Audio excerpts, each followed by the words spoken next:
Help me यानी मेरी मदद करो। अगर कोई आपसे ये 2 शब्द कहता है तो आपके ज़हन में क्या आता है? कि आपको किसी की मदद करनी है, किसी को आपकी मदद की ज़रूरत है और आप तुरंत उसकी मदद के लिए खड़े हो जाते हैं। लेकिन कभी-कभी ज़िंदगी में ऐसे मोड़ आते हैं, आप चाहकर भी किसी की मदद नहीं कर पाते। ऐसा ही हुआ है अहमदाबाद में इस विमान दुर्घटना के दौरान। देखते ही देखते विमान कैसे आग के गोले में बदल गया, कैसे 265 लोगों की मौत हो गई।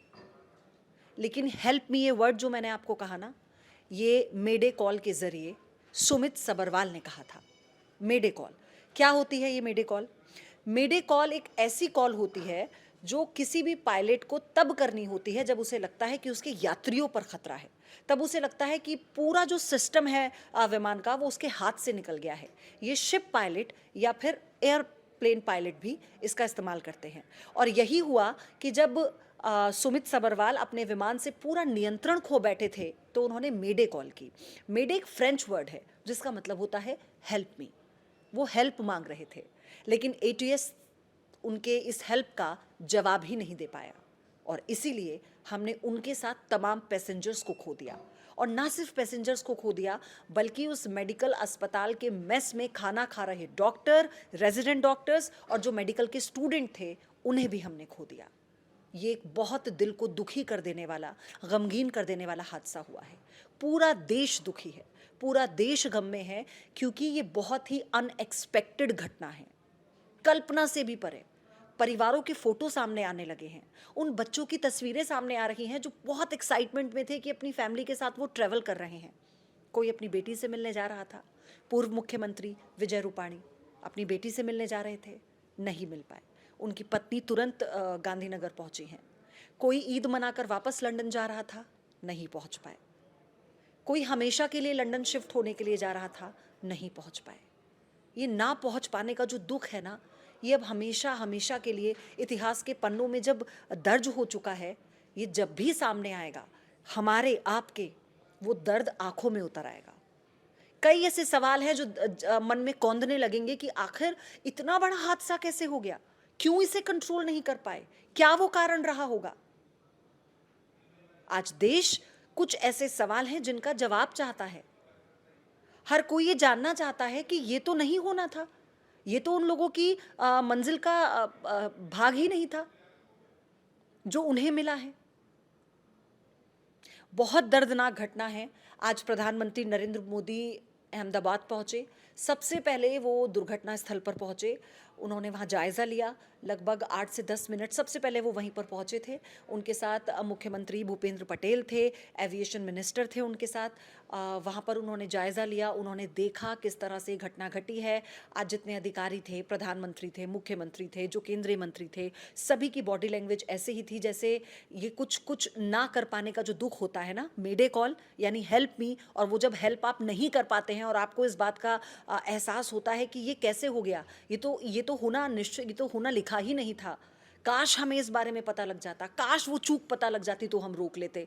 वो जो दुख होता है ना, आज वो चेहरे पर था। वो जो लाचारी होती है आज वो प्रधानमंत्री की बॉडी लैंग्वेज में थी।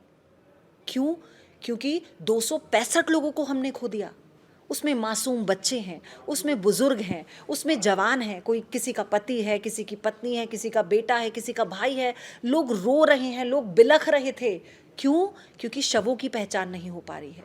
ये तो उससे भी ज़्यादा दुखद है, मन को परेशान कर देने वाला है।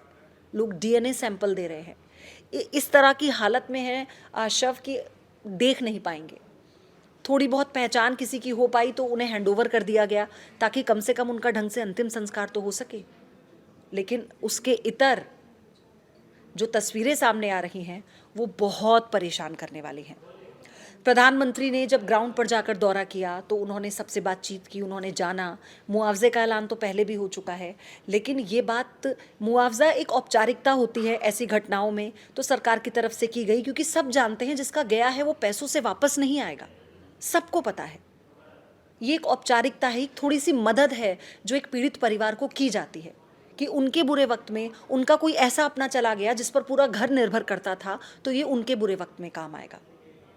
उसके बाद प्रधानमंत्री सिविल अस्पताल पहुंचते हैं।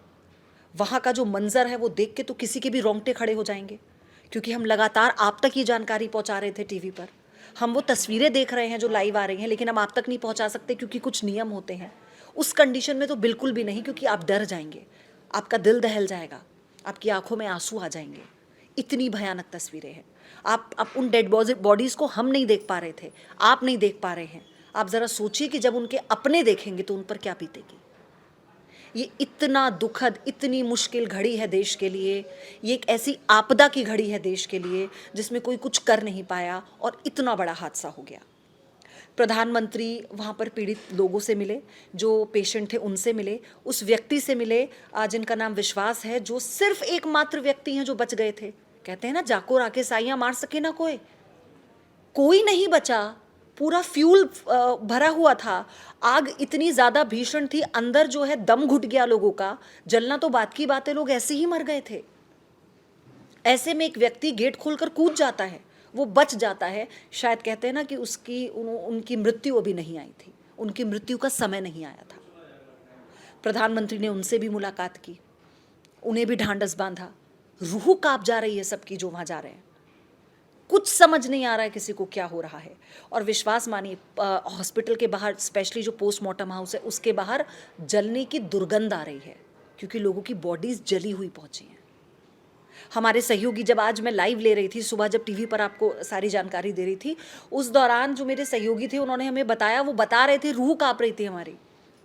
मुझे ऐसा लग रहा था शायद मैं वहाँ पर खड़ी हुई हूँ। तो फिलहाल ये एक ऐसी घटना है जिसको लेकर कई सवाल खड़े हो रहे हैं। एक छोटी सी जानकारी जो मैं आपको दूं वो ये कि एक एक्सपर्ट हैं, उन्होंने ये बताया कि जो वीडियो पहला सामने आया था उसमें ये देखा गया कि जो एरोप्लेन उड़ता हुआ नज़र आता है जब वो दुर्घटना का शिकार होता है, उसमें उन्होंने कहा कि बर्ड हिट तो नहीं हुआ, यानी किसी भी प्रकार का कोई पक्षी उन पंखुड़ियों में नहीं अटका जिस वजह से ये हादसा हुआ हो, जो प्रथम दृष्टिया में मानकर चल रहे थे। दूसरी बात उनका ये कहना था कि इंजन का फेलियर भी समझ नहीं आता। अगर इंजन का फेलियर होता है तो एक दूसरा इंजन है वो तो काम कर रहा था।